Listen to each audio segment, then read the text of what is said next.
Welcome to Hollywood Deli. I'm your host, Blue. So listen, sister wise. So y'all know, I told y'all, I'm not sitting through all these episodes. So this is episode 15 of season 19. And so we finally get some clarity on the, how can I say this? Robyn planting the seed. And you'll see why I'm saying that. So let's just watch how Robyn finagled Meri into a divorce. We had talked about together for years. But at the time that it actually happened, I was the one who made that move and went to go talk to the lawyer first because I was just in a place of let's just do it. Let's just rip the band aid off. Let's just get it done. I kept thinking of. You know what it was? He was already ignoring her. He was not having sex with her. He wasn't giving her the time of day. And she was like, "Why do I need to stay financially responsible for him?" Because financially, he's a liability. They filed for bankruptcy so many times. And honestly, the smart like a lot of people were mad that Meri gave up the legal marriage, but her giving up the legal marriage was the smartest thing for her because if she didn't give up the legal marriage, he would have had claims to Lizzie's heritage and any other monies that she made after the divorce. I mean, well, during the marriage. And so she was making a lot of money that she needed to protect. So, like, everybody wants her to get angry about the whole Coyote Pass. That's small potatoes for her. She threw her money at that blindly and just let it fester and figures she'll get it later. And the reason why she treated it like that because Meri makes a lot of money from LuLaRoe. She makes a lot of money, and she's making money from Lizzie's Heritage, and she is learning how to market that place. She turned it into a haunted mansion, sort of like not a haunted mansion, but a haunted house. She did like some kind of retreat type stuff. Now she's doing the worthy up thing. Meri, one thing about Meri, she might not know how to keep a man, but she know how to make money. And so this was a smart move, unbeknownst to Robyn, because Robyn doesn't realize this. If Kody, for some reason, um, lost the show, he's not going to be able to pay you alimony, not a decent alimony. Now, you may get some of the property money or whatever, but with your shopping addiction, that ain't going to last you long. And you got these grown folks in your house that don't work. They just getting degrees. So let's keep going. If we can wait until our relationship is stronger, then I'll feel better about doing it, and I'll feel more confident, and I'll feel more secure in our relationship. If that was never. See, she was pushed into it. So she said they talked about it, but I don't believe that it was her ideal. I believe it was his ideal that was Robyn's ideal coming out of his mouth. Because Robyn wanted this. And we'll see when you'll see what I mean when I say planted. She clearly right here wasn't looking to get divorced right then in that moment. But he was pushing it. He was pushing it. Robyn put the pressure on her.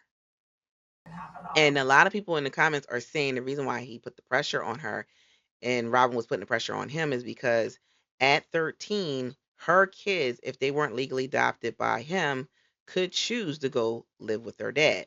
And now, why would you fear that? Why would you think that the kids would want to leave you and live with dad? Hmm. Maybe because you moved them across the country and took him away and they had a good relationship with him and you wanted to further alienate them. And so she was bullying him into signing over his rights, threatening to really go after him for child support. And women know that these men don't be wanting to pay that child support and they don't want you to keep going up on them and taking them to court to get it.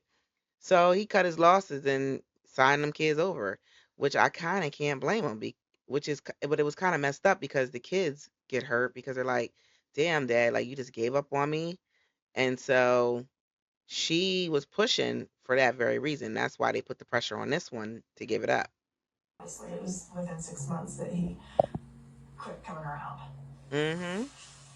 And the As soon same as she thing signed with them you. papers, he stopped coming around. Meri came to me saying, we need to just do this divorce on paper so that you can adopt Robyn's kids. In my mind, we were just shuffling a legal paperwork. Meri Bullshit. and I, after that divorce, left Robyn and went to dinner together. They gave her a special ring. We probably went home and made love. I mean, I'm just like, He gave her a special ring, a good buy special ring. Kody is hilarious. He is hilarious. And then he said, probably made love. Kody, we all know, boo, you stopped sleeping with that woman a long time ago. We know damn well you ain't sleep with her that night. And maybe he did. Maybe that was the kiss goodbye that he gave her because he knew that he wasn't going to sleep with her again. going, we're not. And maybe he was happy that she gave it up because now he could marry the woman that he wanted, the woman of his dreams, his pretty only wife, and he finally can get rid of the big bag wicked witch, which is Meri. This up. I think it's kind Bullshit. of disgusting that he would bring up a potentially intimate moment with somebody that he's divorced from, because I can guarantee you that Mm-hmm. he would never talk about those moments in the setting with his wife. Cody and Right. I were not in the kind of relationship at that time that we would be doing those kinds of things anyway. Right. Call bullshit, Meri. I never signed that whole name before, I don't think. I never felt like that legal divorce did anything to us. Meri volunteered it, but for some reason, it still had an emotional impact on her because shortly after was when she went through the catfish experience. By the time He's trying to say that it has nothing to do like with their relationship, no impact. This is bullshit. She wanted him to fight for the relationship. She probably deep down wanted him to say, no, we don't need a divorce. We don't need to do that. But he never said it because she knew that he wanted her gone. She knew that he didn't want to fight for the relationship. She knew that it was over. And so she was just like, let's rip the band-aid off.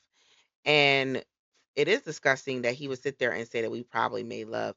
Yeah, he's saying all this stuff in the confessional with Robyn not around, but he would never say that in front of Robyn.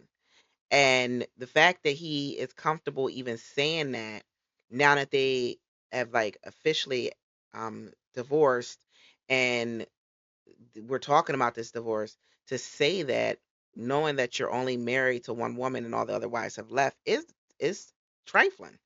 And I'm looking at Robyn like, so you gonna just let this man disrespect you like that? I thought you had more of a backbone than that, sis. catfishing situation happened, mine and Cody's relationship was really almost non-existent. I Exactly. remember after the legal divorce thinking, "Oh, he's nice. Okay, this was the thing that I needed to do." Yep. He was really kind. He Conder. was present in our relationship for a month or so, and then Yeah. you just can't keep up like a facade for too long. The catfishing situation didn't even begin until maybe 8 months after the legal divorce. The legal marriage really seemed very important to Meri. I was actually sort of speechless when she told us that she was actually doing it. She was speechless because she knew that financially Robyn would manipulate the situation and look out for herself and only herself. And that's exactly what happened. She knew that under Meri they were protected. Meri wasn't greedy. Meri was fair, and Meri, even though she was annoying, she believed in the community that they had created, those three. Even though they didn't like each other, they would never do each other dirty in regards to those three looked at their children as each other's children and they treated them as such. And so they knew that with Meri as the head wife, that if something happened to Kody, that Meri would give it to everybody equally. They knew that, and they knew that Robyn was greedy.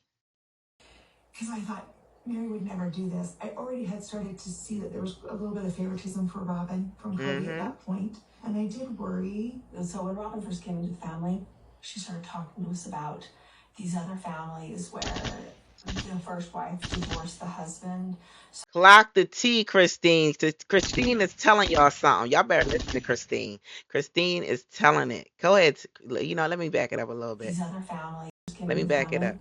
She started talking to us about these other families where Mm-hmm. the first wife divorced the Yep. husband so he could marry the second wife legally and legally adopt the kids. And I remember thinking, yeah, that's a plant. Yep. And she mentioned that several times through the years. Like she's Yep. putting that in there because she would have loved that to happen. I don't think Meri felt like it was planted. I think Meri felt like it was her own She idea. got So the played. idea that I like planted an idea in Meri's Whenever Robin's lying, she looks up in the air. "Yeah, I deal the," because she don't want to make the eye contact and be like, "That's a lie. That's not how this went." She doesn't know how to lie well. Whenever Robin lies, notice she looks up at the sky and then she makes brief eye contact with the with whoever she's speaking to. She knows damn well she planted seeds in Kody. She put that seed in Kody. Look, I want to get married. I want our kids all to have the same name. I want to be tied to you. Like this woman was so crazy that she took Christine's kids' picture with Kody, removed their faces, and put her kids' faces on it. That's how weird this lady is. And was like crying as if she did something good. And Cody was looking at her like, this is weird. He didn't even know how to feel about it. Cause like everybody is looking at her like, what the hell is this? Like, why would you do such a thing? It was so bizarre and strange. And this lady's just greedy and toxic. She was planting seeds since the moment she got there. When she started talking about their relationships and how everybody had a their own relationship with Cody. And Christine was like, no, that's not how we view it. We're a family. We're a family. We're all a family. She was already planting the seed of separate families. She didn't want to join the family, and she made it very evident. She kept her kids away from the other wives. She wouldn't let the other wives watch her kids. She was very separate from the other wives and then tried to portray to us on camera, oh, I want the one big family. Like, I felt like this all should have been from the very beginning was bullshit. She conned this family. Ted is an absolute lie. I never said it. Yes, I she don't even did. know anyone. It's actually recorded of there are recordings of Robin saying it throughout the old seasons. Robin and Cody forget that they're on TV and that this is 2024, about to be 2025. We can search for this information. So stop lying to us and stop gaslighting us because that's one of the things she says that's happening to her. Who divorced the first wife so that the second wife could adopt kids. I'd never even heard of that before. Bullshit, Meri Robin. told me when she made the offer that when we were getting to know each other. She made the offer because she felt like that was the only way to pull Cody back in. Mary always did desperate things to pull Cody back in. And she saw that he was favoring you. She saw that he was really into you, and she thought through giving Robin what she wanted, she could get what she wanted from Cody because Mary was more concerned about the connection with him, not about the legal marriage anymore because she had the legal marriage, but she had no relationship to him. So she was pretty much married to a stranger. She had had the idea in her head to offer to give me a That you legal put marriage there. so that Cody could adopt my kids. Bullshit. I never even wanted to be legally married to Cody. I was actually Lies. really grateful that I wasn't going to be legally married to Cody because I'd gone through so much trauma with my legal divorce of my last marriage. I was very happy and content with my spiritual marriage. I didn't need anything else. This is Bullshit. very special. Look, she's crying out of not sadness. She's happy. She's finally getting what she wanted. She wanted to be head wife. She wanted to be the favorite wife.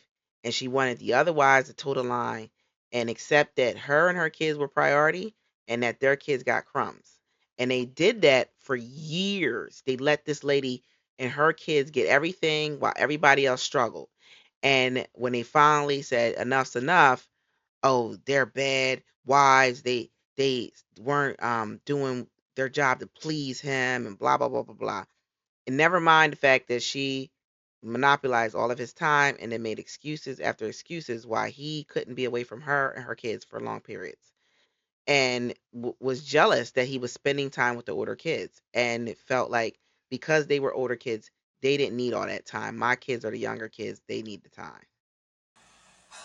She's a greedy bitch. Mary's attitude changed where I didn't feel like mine did. What she Bullshit. started doing was when I'd go into the house and, like normally you might see your wife dressing, she would cover herself up and hide. As she should, because you're not sleeping with her. You don't get to look at this and just look at it and not want to touch it. You ain't touching it, so what's the point of her showing what she got, you know? If you and I are not having a husband wife relationship and you walk in the room, Right. why would I expose myself to Tell it, you? Mary. So, yeah, I am going to guard myself. As she freaking should. I am Mary, going you to. Mary, you ain't gotta explain nothing to me, honey. F him. And the horse he rode in on, Robin. Listen, I started watching the episode and she gaslit me so bad with the lion, I turned it off. I can't watch Robin. And her and this whole Christian thing that she's trying to do with her daughters. I know she's trying to get them a paycheck and get them a storyline. I don't want to see that. Um, TLC, Puddle Monkey, whoever need to cut this and cut the Christine stuff too. I don't want to see this wedding crap anymore. We already saw the special. We saw her get married. Kudos to her for that. And they better not dare give us a Mary, not a Mary, a Kody and Robyn wedding special. I do not want to see that. I'm ready for the tell all. I'm ready for them to see what each other's been saying. And I want to see Robyn drop the mask again. Honey, she gave us fucking one. Listen, she gave us one. Do y'all remember Robyn last tell all? Child called them fat and lazy and that they had stretch marks. Do y'all remember that? And that they wasn't sucking dick right. Pretty much what she's saying. Denying him affection wise, she said. But anyway, y'all, let me know what you think. Do you think Mary really wanted to get divorced to protect her assets that she was trying to accrue? Or do you think she divorced Kody to try to regain her relationship with Kody? Or do you think it was Robyn planting these seeds to Mary, giving her breadcrumbs of what she needed to do to make Kody happy and her happy? Because, making Robyn happy is what made Kody happy. And she really did, want this divorce. Like, from what I'm seeing, I think in the beginning she wanted to rip the band-aid off. Then when it got closer to time to push it for the divorce, when they started pushing for the divorce, him and Robyn, she got cold feet and then felt pushed. And then he pretended to be nice for a little bit and then he scooted her out the door. Tell me what you think. Anyway, make sure you like, subscribe, make sure you leave 5-star rating, and y'all have a good night.